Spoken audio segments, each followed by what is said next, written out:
እንዴት አላችሁ የተወደዳችሁ ስለ ማንቸስተር ዩናይትድ አሰልጣኝ ሩበን አሞሪም የአሰልጣኝነት አመጣጥ ጥቂት ለማንሳት ነው። አንዳንዶቹ በማንቸስተር ዩናይትድ አሰልጣኝነት የምናያቸው የአሰልጣኙ ባህሪያትና የሥራ ልማዶች በህይወቱ በኳስ ተጫዋችነቱ በእድገቱ እና በቤተሰባዊ ህይወቱ የተሰሩ ናቸው። ስለዚህ እሱን ጥቂት ለመቃኘት ፈልጌ ነው። በ2015 ተጫዋች ሳለ የመጨረሻ የእግር ኳስ ህይወቱን ወፍራም ኮንትራት ለመፈረም ባለጠጋ ለመሆን ብዙ ገንዘብ ለማግኘት ወደ ካታር ተጉዞ ነበር። ከ10 ዓመት በፊት ከፖርቱጋል የላቀ የእግር ኳስ የፉክክር መድረክ ወጥቶ የበለጠ ቀለል ያለ የእግር ኳስ ኢንቴንሲቲ ወዳለበት ሀገር መሄድ ፈልጎ ከሁሉ በላይ ግን ምክንያቱ ያው ብዙ ተጫዋቾች ወደ መካከለኛው ምስራቅ ክለቦች የሚሄዱበት ምክንያት ነበር፣ ገንዘብ። ከአንድ ዓመት በኋላ ግን እዛ በካታር ራሱ ባሳየው ጠባይ ተደናቅጦ ወደ ሀገሩ ተመለሰ። ወደ ካታር በሄደበት ጊዜ ከሱ ለእያንዳንዱ ዝርዝር ጉዳይ ትኩረት የመስጠት ፕሮፌሽናል ጠባይ ጋር የሚስማማል ነበር። እድሜው 30 ነበር።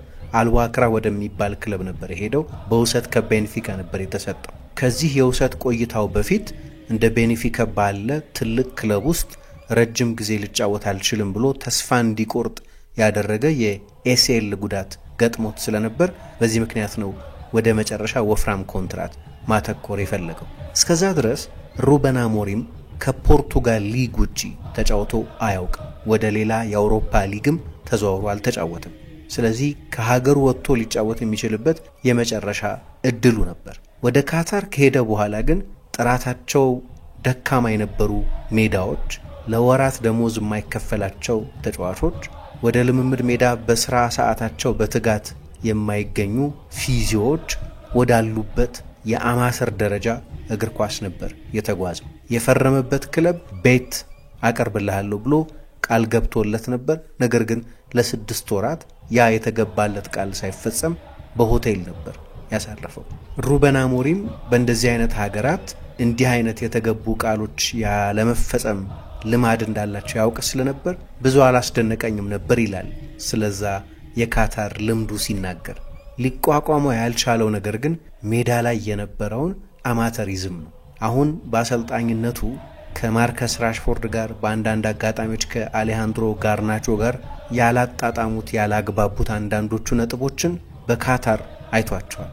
ከ100% በታች ባለ ዴዲኬሽን ወይም ቁርጠኝነት ተጫዋቾች እንዲጫወቱ የሚፈልግ አይደለም።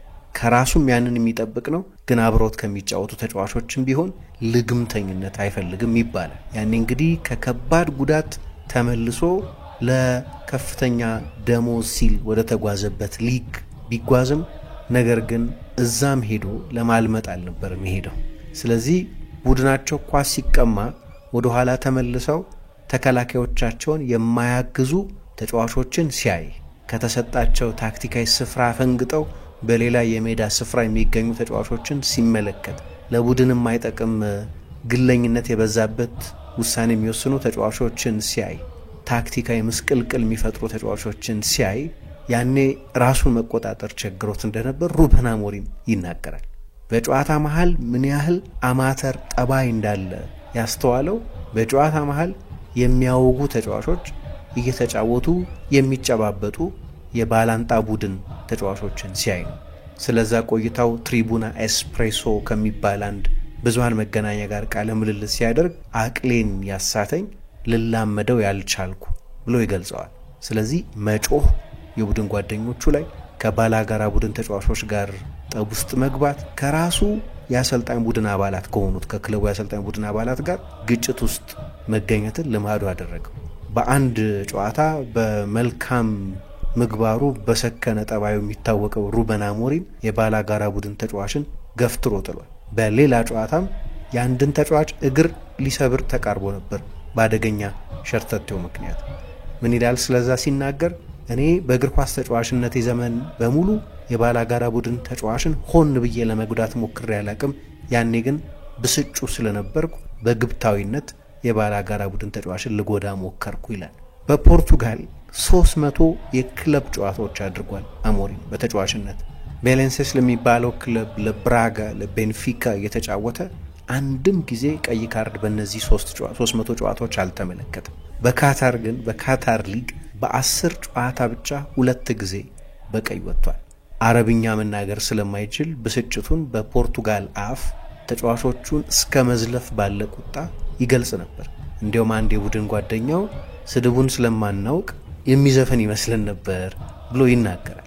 ነገር ግን እዛ የነበረው የእግር ኳስ ደረጃ ከነበረበት የላቀ የእግር ኳስ ደረጃ ከፖርቱጋል ሊግ ወደ ካታር ሊግ ሲሄድ መጀመሪያ አካባቢ ያንን ስታንዳርድ መቀበል ስላልቻለ እንዲህ አይነት ጠባይ ማሳየት ጀምሮ ነበር። ቀስ በቀስ ግን ያንን ሚዲዮክሪቲ ያንን ዝቅ ያለ ደረጃ ያለበትን እግር ኳስ ራሱን ማዳብት ማድረግ ጀመረ እና ወፈረ። በቂ ልምምድ መስራት አልቻለም። በቤንፊካ የነበረውን የልምምድ ምግባር አልቀጠለም። የመጨረሻ ጨዋታውንም ሲያደርግ አልካራይታት ከሚባል ቡድን ጋር ቡድኑ 3-0 ሲረታ በቀይ ወጥቶ መውጣት ነበር እና የሱ ክለብ አልዋክራህ የሚባለው ክለብ ከመውረድ ለጥቂት ተረፈ። ተጨማሪ ኮንትራት ነበረው። ብዙ ገንዘብ እየተቀበለ መቆየት ይችል ነበር። የቡድን ጓደኞቹም ምን አስጨነቀህ፣ አሁንም ተጨማሪ ኮንትራት ጊዜ ስላለህ እዚሁ ተጫወት ብለው ሊመክሩት ሞክረው ነበር። ነገር ግን እሱ ሲናገር እንዲህ አይነቱን ነገር ተቀብዬ ገንዘብ እየወሰድኩ ጥራቱ ዝቅ ባለ የፕሮፌሽናል ትኩረት በሌለው ሊግ ውስጥ መጫወት አልፈልግም ማለት። በሊዝበን በወቅቱ የቤንፊካ ፕሬዝዳንት የነበሩት ሉዊስ ፌሊፔ ቪዬራ መጫወት ነው ወይስ ጫማ መስቀል ነው የምትፈልገው አሉት። በወቅቱ በውሰት ነው ወደ ካታር ሄደው፣ ስለዚህ ውል ነበረው የዋና ክለቡ ቤንፊካ የነበረው በውሰት ስለነበር ወደ ካታር የተጓዘው። ነገር ግን እሱ ያኔ ጫማ መስቀል ነው የመረጠው። ምክንያቱም ለቤንፊካ መጫወቴን በቀጥል ኖሮ በቤንፊካ ደረጃ ለመጫወት የሚያስችል የአካል ዝግጅት ላይ አልነበርኩም። ስለዚህ ደጋፊዎች ጥሩ የነበርኩበትን ጊዜ ብቻ እንዲያስታውሱልኝ ስለምፈልግ መመለስ አልፈለኩም፣ በኳስ ተጫዋችነት መዝለቅ አልፈለኩም ይላል እና በ2017 እድሜው 32 ዓመት ሳለ ጫማ ሰቀለ።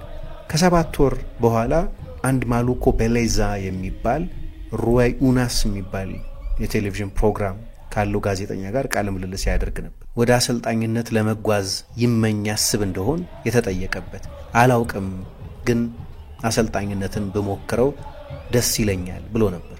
ከዚያ 8 ዓመት በኋላ የማንቸስተር ዩናይትድ አሰልጣኝ ነው። እንግዲህ አሁን ሰዎች ምን ይላሉ? ከ8 ዓመቱ ጀምሮ የአሰልጣኝ አይነት ጠባይ ነበረው ብለው ይናገራሉ።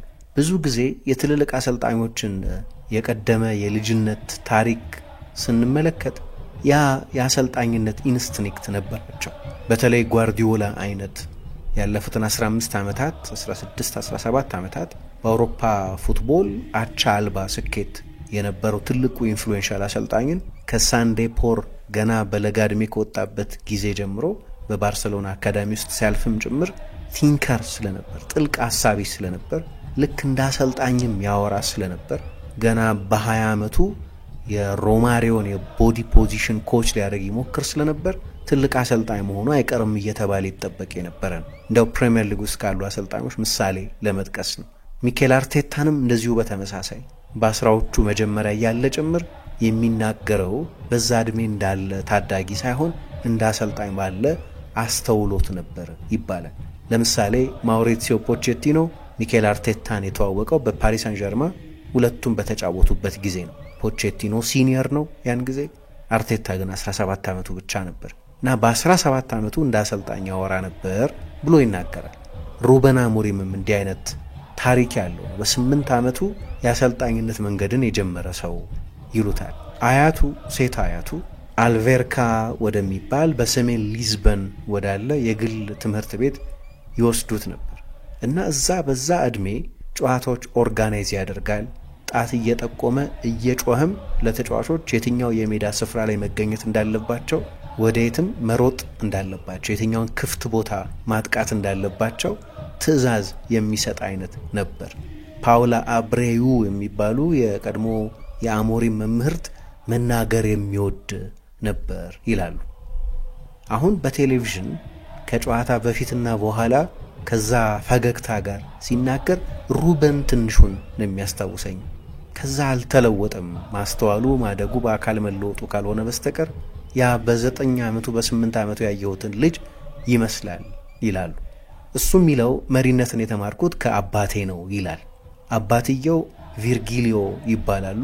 ቁልፍ ቀራጭ ነበሩ። እዛው አልቬርካ አካባቢ የሚኖሩ ናቸው። ራይ ደሼቫስ ወይም የቁልፎች ንጉስ የሚል መጠሪያ ቅጽል ስም ነበራቸው። ለዝርዝር ጉዳዮች አሁን በአሰልጣኝነት የሚያሳየውን ትኩረት መስጠት ደግሞ የተማረው አናቤላ ከተባሉ እናቱ ነው። እሳቸው ደግሞ አካውንታንት ናቸው። ስለዚህ ለእያንዳንዷ ዝርዝር ቁጥር ትኩረት ይሰጣል። የተለያዩ ስፖርቶች ሞክሯል። ሆኪን፣ ብስክሌትን፣ ኪክ ቦክሲንግን ሞክሯል። ነገር ግን ሁለት በኋላ ፕሮፌሽናል ተጫዋቾች ከሆኑ ያጎቱ ልጆች ከብሩኖ እና ከዳቪድ ሲማኦ ጋር አብሮ ረጅም ጊዜ ኳስ መጫወትን ሲለማመድ ያሳለፈ ነው። በአንድ አጋጣሚ ስለሱ ሲተረክ ከሱ በእድሜ ከሚበልጡ ተጫዋቾች ጋር የትምህርት ቤት የቶርናመንት ውድድር ነበር። ወንድሙ ማውሮም አብሮ ይጫወት ነበር። ይሄ የማውሮና የሩበን አሞሪም የተማሪዎች ቡድን በዛ ውድድር ለፍጻሜ በቃ። ግን አንድ ፈተና ነበረባቸው። ምክንያቱም ሩበን አሞሪም በዛ ዕለት የፍጻሜው ጨዋታ በሚደረግበት ዕለት የሂሳብ ክፍለ ጊዜ ነበረው። ስለዚህ ትምህርቱን መታደም ነበረበት። ያንን ትልቅ ጨዋታ አልፎታል። ግን እዛው ክፍል ውስጥ እያለ በሩ ተንኳኳ። መምህርት በር ሲከፍቱ የሱ ቡድን ተጫዋቾች በሙሉ ግር ብለው መጥተው አሞሪምን ለዛሬ ይፍቀዱልን ለኛ እንዲጫወት ብለው ጠየቁ። መምህርቷ በጓደኞቹ ምን ያህል እንደሚፈለጉ ካዩ በኋላ እንዲወጣና ጨዋታው ላይ እንዲሳተፍ ፈቀዱለት። 4-1 አሸነፈ። ቡድኑ አራቱንም ጎሎች ያስቆጠረው ሩበን አሞሪም ነበር።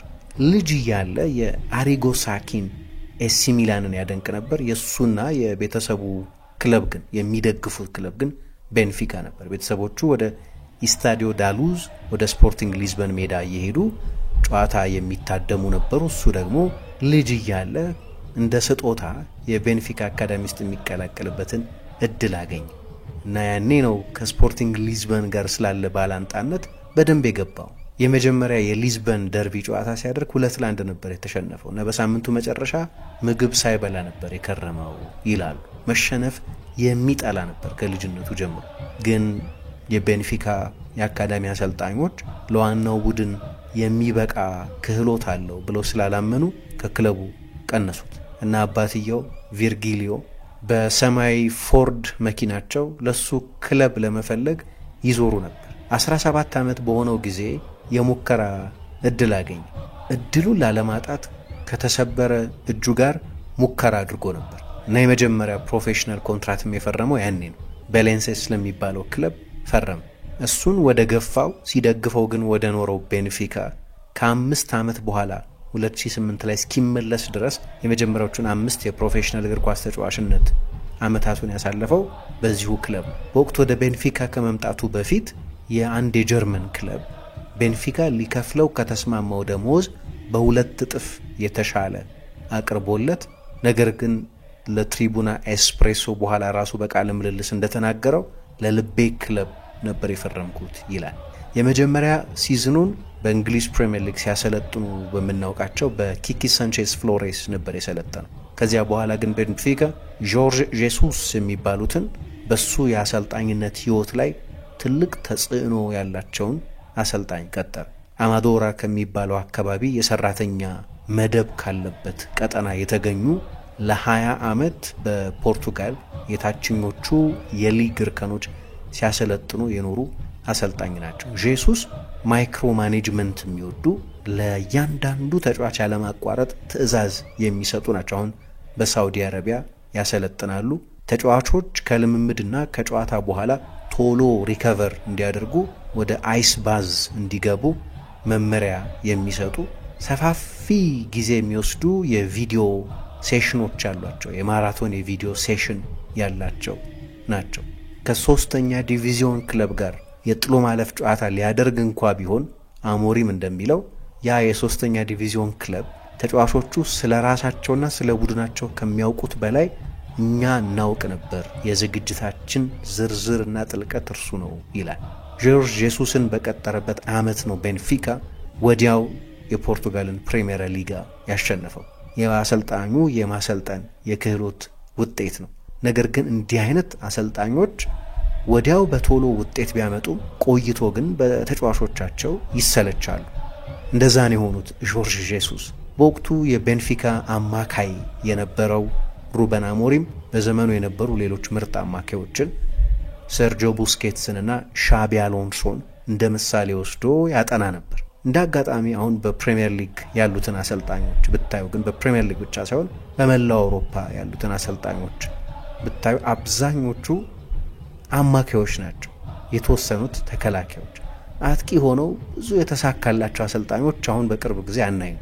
እንደዛው ፕሪሚየር ሊግ ውስጥ ብንቆይ እንኳ ጓርዲዮላ፣ አርቴታ፣ ሩበን አሞሪም፣ አርነ ስሎት፣ አንዶኒ ኢራዮላ እያለን ብንሄድ አብዛኞቹ አማካዮች የነበሩ ናቸው።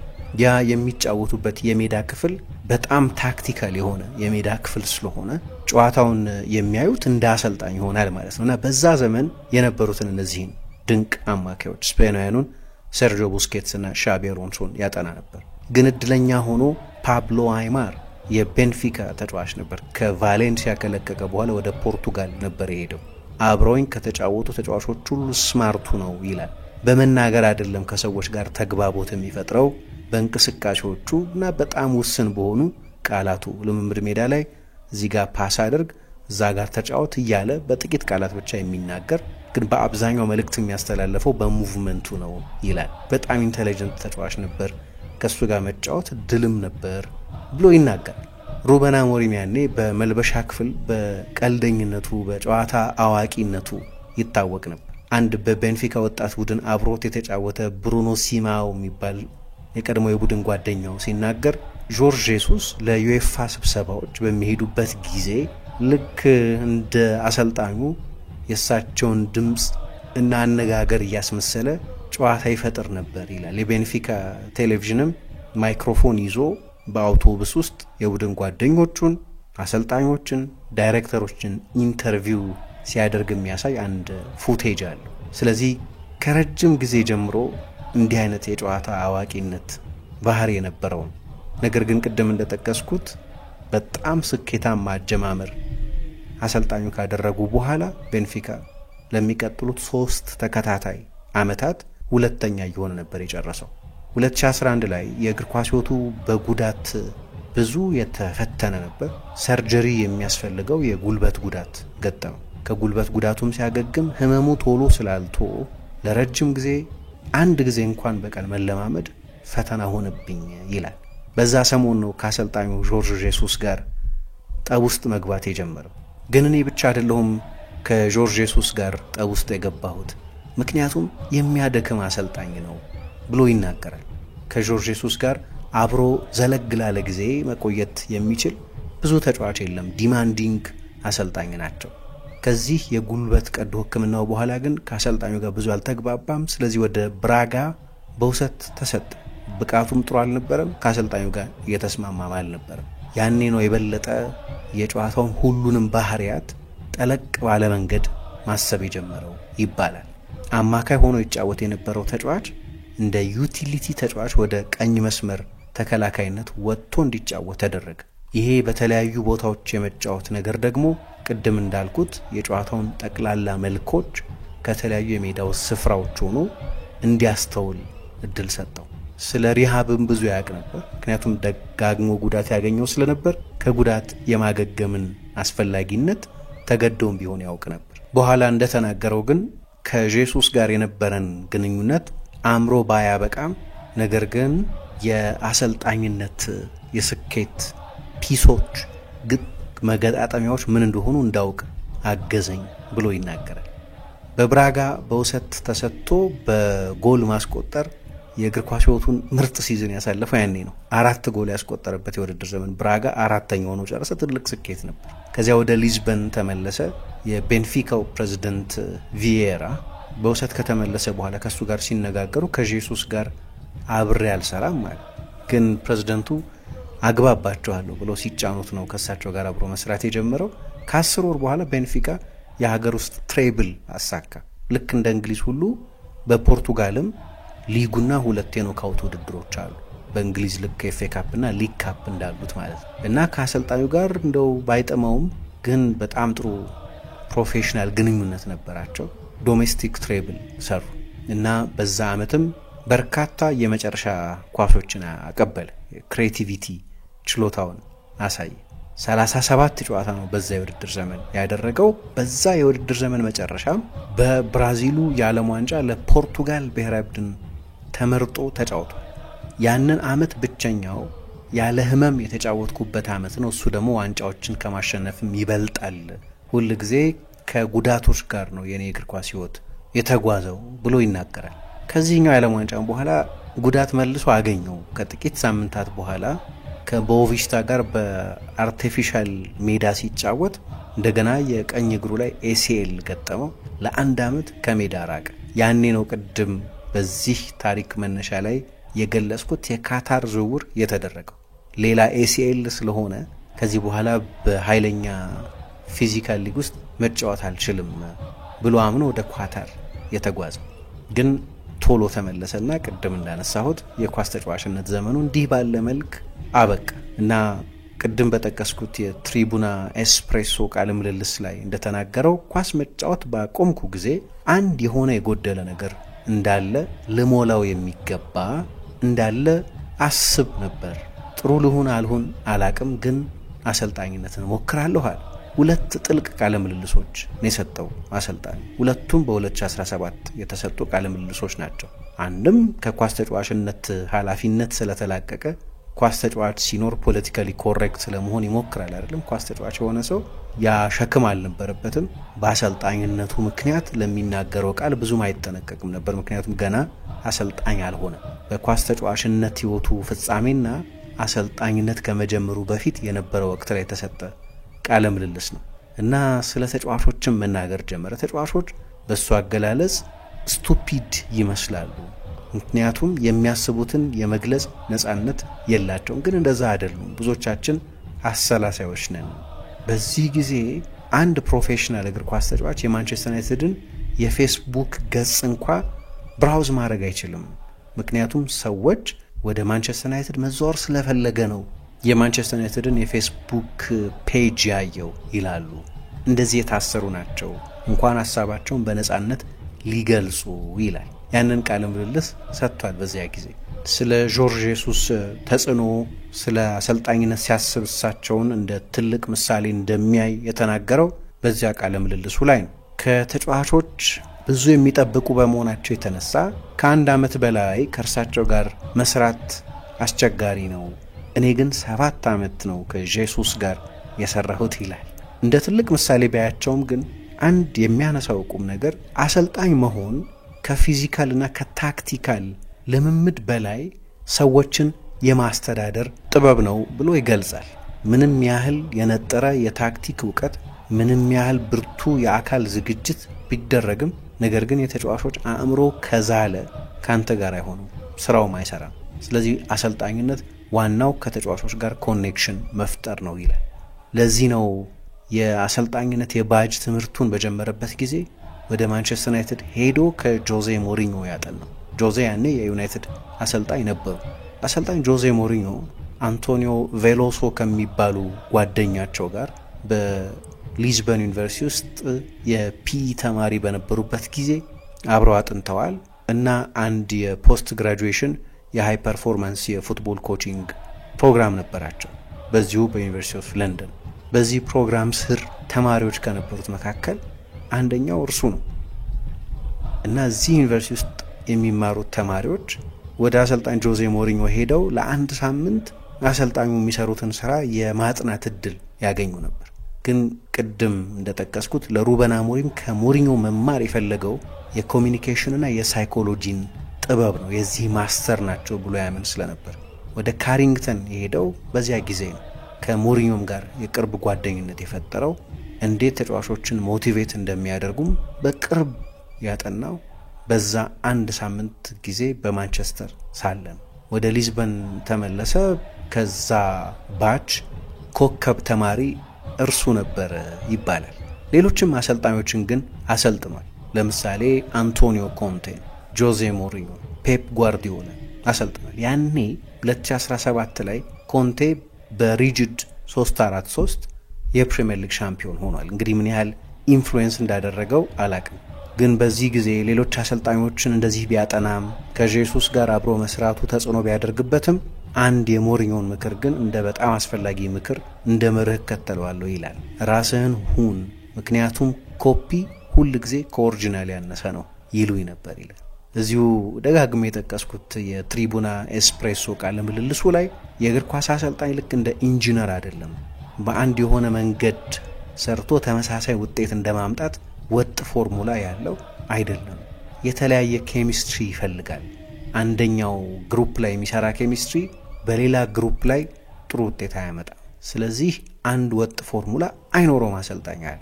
በልጅነቱ ለሁለት ክለቦች መጫወት ይመኝ ነበር፣ ለቤንፊካ እና ለሚላን። አንደኛውን አሳክቻለሁ ይላል፣ ለቤንፊካ መጫወት፣ አንደኛውን ግን በአሰልጣኝነት ነው ማድረገው ይላል። እንግዲህ አንድ ቀን ኤሲ ሚላንን ማሰልጠን እንደሚመኝ ሲናገር የአሰልጣኝነት ኮርሱን እንደጨረሰ 2018 ላይ ከካሳፒያ ከሚባለው ክለብ ፕሬዝዳንት ከቪክቶር ሲያብራ ፍራንኮ ጋር አልቫላዴ አካባቢ ባለ ቡና መጠጫ አካባቢ የተገናኙ። ያኔ ነው ፍራንኮ ለሩበን አሞሪም ወደ ዋናው የፖርቱጋል ሊግ ለማደግ የሚወዳደር ቡድናቸውን እንዲያሰለጥንላቸው የጠየቁት። ተስማማ። እሱም የመጀመሪያውን ጨዋታ ተሸነፈ፣ ሁለተኛውን ጨዋታ ተሸነፈ። ሶስተኛ ጨዋታ ከተሸነፍኩ እለቃለሁ ብሎ ቃል ገባ። ነገር ግን ሶስተኛውን ጨዋታ ካሳፒያ አሸነፈ። ተከታታይ 8 ጨዋታዎችም ድል አደረገ። በመጀመሪያዎቹ 2 ጨዋታዎች ሲሸነፍ 4-3-3ን ተጫውቶ ነው። ከዚያ በኋላ ያሉትን 8 ጨዋታዎች ሲያሸንፍ 3-4-3ን ተጫውቶ ነው። ከዚያ በኋላ በአሰልጣኝነት ህይወቱ በሙሉ ከ3-4-3 ወይም ከ3-4-2 አንድ ውጪ ተጫውቶ አያውቅም። አንድ ፈተና ግን ነበረበት። አንደኛው ፈተና አሰልጣኙ ያኔ ገና ሰርቲፊኬቱን አልተቀበለ ስለነበር ይፋዊ አሰልጣኝ አልነበረም። ጆዜ ደ ፓዝ የሚባለው አሰልጣኝ ምክትል ሆኖ ነበር ይሰራ የነበረው። የፖርቱጋል እግር ኳስ ፌዴሬሽን ግን የማሰልጠን ፍቃድ ሳይኖረው ያሰለጠነው በሚል ከካሳፒያ ላይ 6 ነጥብ ተቀነሰ። 14,000 ዩሮም ክለቡ ተቀጣ። ሩበን አሞሪምም ለ3 ወር ከማሰልጠን ታገደ እና በጣም አነባ ይላሉ። ከዛ በኋላ የሆኑ ሰዎች የኔን የማሰልጠን የእግር ኳስ ህይወት ሊጎዱት ይፈልጋሉ የሚል ሆድ መባስ ነበረው ይላሉ። ምንም እንኳ ቅጣቱ በዓለም አቀፍ የስፖርት ግልግል ፍርድ ቤት በኮርት ኦፍ አርቢትሬሽን ፎር ስፖርት በይግባኝ ቢነሳም አሰልጣኙ ግን ሩበን አሞሪም ሪዛይን ያደረገው።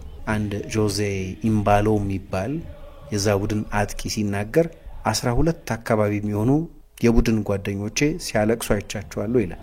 ያኔ ነው አሁን የምናየውን አንዳንድ የዲሲፕሊን ቁርጠኝነቱን ያየን። ከተጫዋቾቹ ጋር በጣም ቅርብ ነበር፣ ልክ እንደ ታላቅ ወንድም አይነት ይላሉ። አንድ ብሩኖ ሲማኦ የሚባል ለዛ ቡድን ሊጫወት የነበረ ተጫዋች ሲናገር ከፊል አማተር ሊግ ስለነበር በቂ ገንዘብ አናገኝም እና አንድ ጊዜ የቤት ኪራይ ለመክፈል ሲያቅተኝ እሱን የከፈለልኝ ሲማኦ። ጓደኛ አይሆንም ከተጫዋቾች ጋር፣ ልክ እንደ ታላቅ ወንድም አይነት ነው። አንድ ጠዋት ሲማኦ ሲነሳ ስልኩ በብዙ ቴክስቶችና የስልክ ጥሪዎች ተጨናንቋል። ልምምድ ስላረፈደ አትመጣም ወይ ያለ ሊጠይቀው ሊያዘው ነበር ይደውል የነበረው። ተጫዋቹ ያው በኃይለኛ ጥልቅ እንቅልፍ ምክንያት አልሰማም፣ ወደ ልምምዱ አልሄደም። በማግስቱ ሲመለስ ከዚህ በኋላ የኔ ቡድን ተጫዋች አይደለም ብሎ አገደው። ሁሉም የቡድኑ ተጫዋቾች ተሰባስበው አሰልጣኙን ሲለምኑት ነው ወደ ቡድኑ የመለሰው እና ወደ ተጫዋቾቹ ፊት ሁሉ ወሰደውና እነዚህ ጓደኞችህ ናቸው እንጂ ለኔ አንተ ወጥተሃል ከዚህ ቡድን፣ ለነሱ ስል ግን ወደ ቡድኔ ወደ ስብስቤ መልሰሃለሁ አለው። እሱ ከለቀቀም በኋላ ካሳፒያ 3-4-3ን እየተጫወተ ወደ ፕሪሚየራ ሊጋው አደገ። ከዚህ በኋላ ሴፕቴምበር 2019 ላይ ነው አሞሪም የብራጋን በ3ኛ ዲቪዚዮን የሚፎካከር የተጠባባቂ ቡድን የሪዘርቭ ቡድን ማሰልጠን የጀመረው። የመጀመሪያ ጨዋታውን 5-0 አሸነፈ። ከዛ በኋላ ከነበሩት 8 ጨዋታዎች 7ቱን ድል አድርጎ ጀመረ። ከ3 ወር በኋላ አሞሪም የብራጋን ሲኒየር ቡድን እንዲያሰለጥን ተሾመ። ትልቁ አድቬንቸር የጀመረው ከዚያ በኋላ ነው። ጃንዋሪ 4 ላይ ብራጋ የመጀመሪያውን ጨዋታ ቢሳድ የሚባልን ቡድን 7-1 ድል አድርጎ ጀመረ። ጃንዋሪ 17 ፖርቶን ከሜዳ ውጪ ድል አደረገ። ጃንዋሪ 25 ብራጋን እንደገና ፖርቶን በሊግ ካፕ ፍጻሜ ያሸነፈ። ፌብሩዋሪ 2 ስፖርቲንግ ሊዝበንን ረታ። ፌብሩዋሪ 15 ብራጋ ቤንፊካን በስታዲዮ ዳ ሉዝ ከ65 ዓመት በኋላ አሸነፈ። ማርች 6 ከ10 ጨዋታ 9ኛ ድሉን አሳካ። ከዚያ በኋላ ከልጅነቱ ጀምሮ ሲጠላው ከኖረው ክለብ ጥሪ ደረሰው ከስፖርቲንግ ሊዝበን የቤንፊካ ደጋፊ የቤንፊካ ተጫዋች ሆኖ የኖረውን ሩበን አሞሪምን በአሰልጣኝነት ሾመ። የሶስት ሰዎችን ኃላፊነት ሪስክ ውስጥ ያስገባ ቅጥር ነበር ይባላል። አንደኛው ፍሬዴሪኮ ቬራንዳስ የሚባሉት የክለቡ ፕሬዝዳንት ናቸው። በልምምድ ማዕከል አልኮሼቴ በሚባለው 2018 ላይ 50 ደጋፊዎች የልምምድ ሜዳውን ጥሰው ገብተው በቀበቶና በመግረፊያ ተጫዋቾቹ ላይና ስታፉ ላይ ጥቃት ያደረሱ ከጥሎ ማለፍ ፍጻሜ በፊት እንዲህ ነውጥ የፈጠሩ ነበሩ። በርካታ ተጫዋቾችም ራፋኤል ሊያዮን ጨምሮ ከስፖርቲንግ ሊዝበን ጋር የነበራቸውን ኮንትራት የቀደዱት የዛን ዕለት ነው። ሩበን አሞሪም ከመምጣቱ በፊት ብሩኖ ፈርናንዴዝም ኮንትራቱን ቀዶ ነበር። ለነገሩ አብሮ አልሰራም፣ ተላልፈዋል። ይህንን ቅጥር በመፈጸማቸው ፕሬዝዳንቱ ኃላፊነታቸው አጣብቂኝ ውስጥ ገብቷል። ምክንያቱም በላቀ ደረጃ የተፈተነ አሰልጣኝ አልነበረም። ስፖርቲንግ ሊዝበን በሱፐር ካፕ በቤንፊካ 5-0 ተሸንፏል። በካፕ ውድድር አልቬርካ በሚባል ቡድን ከመጀመሪያው ዙር ነበር የወጣው። ከዩሮፓ ሊግ በኢስታንቡል ባሳክሴሂር ተሸንፎ ተሰናብቷል። ቡድኑ ለ5 የፕሪሲዝን ጨዋታዎችም አላሸነፈም ነበር። በአንደኛው እንዲያውም ራፐርስዊል ዦና በሚባል የስዊዝ ሁለተኛ ዲቪዚዮን ቡድን ተረቷል። ይህንን ችግር በወቅቱ ምርጥ አገልግሎት ይሰጥ የነበረው ብሩኖ ፈርናንዴዝም ጭምር መቅረፍ አልቻለም። 8 ጎሎች አስቆጥሮ የቡድኑ ከፍተኛ ጎል አስቆጣሪ ነበር። በጃንዋሪም ከክለቡ ለቋል። ስለዚህ ሩበን አሞሪም ካልተሳካለት ፕሬዝዳንቱ ቬራንዳስ ከፕሬዝዳንትነታቸው የመነሳት ጫና ውስጥ ይገባሉ። ሌላኛው እሱን በመቅጠር ስራውን ሪስክ ያደረገው ሁጎ ቫያና ነው። አሁን የማንቸስተር ሲቲ የስፖርት ዳይሬክተር ሁጎ ቫያና 2018 ላይ ነው የስፖርቲንግ ሊዝበን የስፖርት ዳይሬክተር ሆኖ የተሾመው። የስፖርቲንግ ተጫዋች ነበር። በ2001-2002 የውድድር ዘመን ለመጨረሻ ጊዜም ስፖርቲንግ በአሞሪም ስር የፕሪሚየር ሊጋው ሻምፒዮን ከመሆኑ በፊት ሻምፒዮን ሲሆን የዚያ ቡድን አባል ነበር። ቤሌኔንሴስ ከሚባለው ክለብ ነበር ከ6 ወራት አስቀድሞ ወደ ስፖርቲንግ ዳይሬክተርነት የመጣው። ቫያና መጀመሪያ አካባቢ በወሰናቸው ውሳኔዎች እንዲሁ የትችት ናዳ ይወርድበት የነበረበት ጊዜ ነው። በዚህ መሃል ነው ሩበን አሞሪም በብራጋ ደርዘን የሚሆኑ ጨዋታዎችን ብቻ ካደረገ በኋላ 10 ሚሊዮን ዩሮ ከፍሎ ለ10 ሳምንት ብቻ በሀገሪቱ ከፍተኛ ሊግ የመስራት ልምድ ያለውን አሰልጣኝ ወደ ስፖርቲንግ አሰልጣኝነት ያመጣው። አሞሪም የቤንፊካ ተጫዋች ብቻ የነበረ ሳይሆን ቤንፊካን የሚወድ ነው አጥብቆ። የተሰጠው ኃላፊነት ግን ቤንፊካን እና ፖርቶን ተፎካክሮ ከነሱ በላይ ሆኖ የመጨረሻ ኃላፊነት ነው። ስፖርቲንግ የመጨረሻ ፕሪሚየር ሊጋውን ካሸነፈ በኋላ በነበሩት 18 ዓመታት ሁለቱ ክለቦች ብቻ ነበሩ ያሸነፉ የነበሩት። ቫራንዳስ የክለቡ ፕሬዝዳንት የመጠበቁን መጠን ኤክስፔክቴሽኑን ለማብረድ የቀጠርነው ምርጥ አሰልጣኝ ነው፣ ግን ገባሬ ተአምር አይደለም፣ ተአምር ሰሪ አይደለም የቀጠርነው ሚል አስተያየት ሰጡ። ባይሳካልስ ብለው ጠየቁት አሞሪምን። ቢሳካልኝስ ብሎ ነው የመለሰላቸው። የመጀመሪያ ጨዋታውን ዴስፖርቲቮ ዳቫስ የሚባለውን ቡድን በአልቫላዴ 2-0 በማሸነፍ ጀመረ። ከዛ በኋላ ኮቪድ መጣ። በመሃል እነዛ 3 ወራት ለሱ ታክቲካዊ ጽንሰ ሐሳብ ቡድኑን ለማዘጋጀት እድል ነበረው። ኮቪድ ከመጣ በኋላ ኳስ ታግዶ ስለነበር የሊግ ውድድር የቀጠለው ሰኔ ላይ ነው። 7 ተከታታይ ጨዋታዎችን አድርጎ ሳይሸነፍ አጠናቀቀ። የነጥቡ ልዩነት ግን ሰፊ ነበር። ሊያጠባው አልቻለም። ከፖርቶ ጋር የ22 ነጥብ ልዩነት ነበር። የዝውውር ገበያው ተከፈተ። ስፖርቲንግ ቬንደል የሚባል ቁልፍ አማካዩን የአርጀንቲና ብሔራዊ ቡድን የመስመር ተከላካይ የነበረው ማርኮስ አኩኛን አጣ። ሁጎ ቫያናና አሞሪም በዝውውር ላይ መትጋት ነበረባቸው። አሞሪም መጀመሪያ ከክለቡ አካዳሚው ደግሞ እንደምታውቁት ትልቅ ታሪክ ያለው ነው። ሉዊስ ፊጎን፣ ክሪስቲያኖ ሮናልዶን ጨምሮ ትልልቅ ተጫዋቾችን ያፈራ አካዳሚ ነው። ከዛ አካዳሚ ኤድዋርዶ ኳሬስማ፣ ማቴዎስ ኑኔስ እና ኑኖ ሜንዴሽን አስፈረም። ቢያንስ ማቴዎስ ኑኔስ እና ኑኖ ሜንዴሽን በደንብ እናውቃቸዋለን። የማንቸስተር ሲቲና የፓሪስ ሰን ጀርማ ተጫዋቾች ናቸው። አሁን አሰልጣኙ እነዚህ ልጆች ከአካዳሚ ያሳደገ። ሁጎ ቫያና ደግሞ ፔድሮ ጎንካልቬስ የተባለን አጥቂ አስፈረመ። ከኢንተር ያልተሳካለትን ዦ ማሪዮን አመጣ። ከማንቸስተር ሲቲ ደግሞ በውሰት ፔድሮ ፖሮን አስፈረመ። የቀድሞውን የሪያል ማድሪድ ግብ ጠባቂ አንቶኒዮ አዳንንም ወደ ቡድናቸው ጨመሩ። የሩበን አሞሪም 3-4-3 ሲስተም በቀኝና በግራ በኩል ሁለት ወጣት ምርጥ ዊንግ ባኮች ነበሩት፣ ኑኖ ሜንዴሽ እና ፔድሮ ፖሮ። የሚቀጥለው ሲዝን ሲጀመር ከመጀመሪያዎቹ 13 ጨዋታዎች 11ዱን አሸንፎ ጀመረ። በውድድር ዘመኑ መሀልም የሊግ ካፕ ፍጻሜ ላይ ብራጋን አሸንፎ ሻምፒዮን ሆነ። በዚሁ ዓመትም ላዝሎ ቦሎኒ በሚባሉ አሰልጣኝ ስር በ2002 ለመጨረሻ ጊዜ የፖርቱጋል ሻምፒዮን ከሆነ በኋላ በአዲሱ አሰልጣኝ ስር የሊግ አሸናፊ ሆነ። በዛ የውድድር ዘመን ቅድም የጠቀስኳቸውን ከአካዳሚ ያሳደጋቸውን ተጫዋቾች ማሰለፉ ሳይበቃ ስፖርቲንግ ቪቶሪያ ጊማራይሽ የሚባልን ቡድን በገጠመበት ጨዋታ ዳሪዮ ኤሱጎ የሚባለውን የ16 ዓመት የስፖርቲንግ ሊዝበን የአካዳሚ ውጤት የሆነውን ተጫዋች የመሰለፍ እድል ሰጠው። ሬከርድም ሰበረ በትንሽ እድሜ በመሰለፍ። ዳሪዮ ኤሱጎ ሰሞኑን ለቼልሲ ፈርሟል። በዚህ ውድድር ዘመን መጨረሻ ላይ በኦቪሽታን ድል አድርገው የፖርቱጋል ሻምፒዮንነታቸውን አረጋገጡ። ጋዜጣዊ መግለጫ ሲሰጥ የኔ ስራ ብቻ አይደለም ሲል የጋራ የቡድን ውጤት ነው ሲል ጋዜጣዊ መግለጫ ሲሰጥ ከጠቅላላ የኮቺንግ ስታፍ አባላቱ ጋር ሆኖ ነው ጋዜጣዊ መግለጫ የሰጠው። ስፖርቲንግ በማጥቃት በጣም የተዋጣለት ቡድን አልነበረም፣ ግን በጣም ሶሊድ የተከላካይ መስመር ነበረው። በ34 ጨዋታ 20 ጎል ብቻ የተቆጠረበት ቡድን ነበረው። ከአንድም ተጫዋች ጋር ጠብ ውስጥ አልገባም። እንዴት የመልበሻ ክፍል ማኔጅመንት አስፈላጊ ነው ብሎ እንደሚያምን ያሳያል። ከወጣቶች ጋር መስራትም ይወዳል። ብዙ ልምድ ያላቸው ተጫዋቾች ልምድ ጠቃሚ ቢሆንም ግን ነገሮች እንደዚህ ነው መከወን ያለባቸው የሚል ፕሪኮንሰፕሽንስ አሏቸው። ወጣቶች ግን ልምድ ቢያንሳቸውም አዲስ ነገር ለማወቅ እንደ ስፖንጅ ናቸው፣ ሁሉንም ነገር የሚመጡ ናቸው ብሎ ይናገራል። በወጣት ተጫዋቾች ነው ያንን ቡድን የገነባው። ግን በተጫዋቾች የዝውውር ፉድ ቼይን ውስጥ መጋቢ ነው ስፖርቲንግ። በየአመቱ ተጫዋቾች ያጣል። ስለዚህ በሚቀጥለው የውድድር ዘመን በተከታታይ አመት ሻምፒዮን ማድረግ አልቻለም ቡድኑ። ኑኖ ሜንዴሽን በፓሪስ ሳን ጀርማን ተቀማ፣ በጣም አስፈላጊ ተጫዋች ነበር። ፔድሮ ፖሮም ወደ ቶተናም ሄደ። ቡድኑ 85 ነጥብ ያገኝም 85 ነጥብ ደግሞ ሻምፒዮን በነበረበት የውድድር ዘመን ከሰበሰበው ነጥብ ጋር እኩል ቢሆንም ግን ፖርቶ 91 ነጥብ ስለነበረው በ6 ነጥብ አንሶ ሻምፒዮን መሆን አልቻለም። ግን ካፑን አሸንፏል። የመጀመሪያ የቻምፒየንስ ሊግ ልምዱንም ቀስሟል። ከባባድ ሽንፈቶች ነበሩበት። በቴንሃግ አያክስ 5-1፣ በጓርዲዮላ ሲቲ 5-0 ተሸንፏል። ግን ለርኒንግ ከርቭ ነበር። በ2022ም እንደገና በርካታ ተጫዋቾችን አጣ። ጆአው ባሊኛ ወደ ፉልሃም ሄደ። ማቴዎ ኑኔስ ወደ ወልቭስ ተጓዘ። አራተኛ ሆኖ የጨረሰው በቻምፒየንስ ሊግ በምድቡም 3ኛ ሆነ።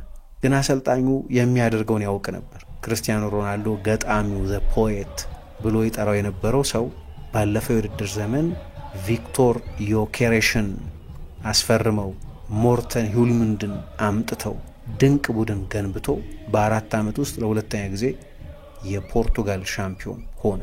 በዚህኛውም የውድድር ዘመን ማንቸስተር ዩናይትድ እሱን ከመቅጠሩ በፊት የመጀመሪያዎቹን 11 ጨዋታዎች አሸንፎ ለሌላ ተከታታይ የፖርቱጋል ሊግ በጥሩ መንገድ ላይ ነበር።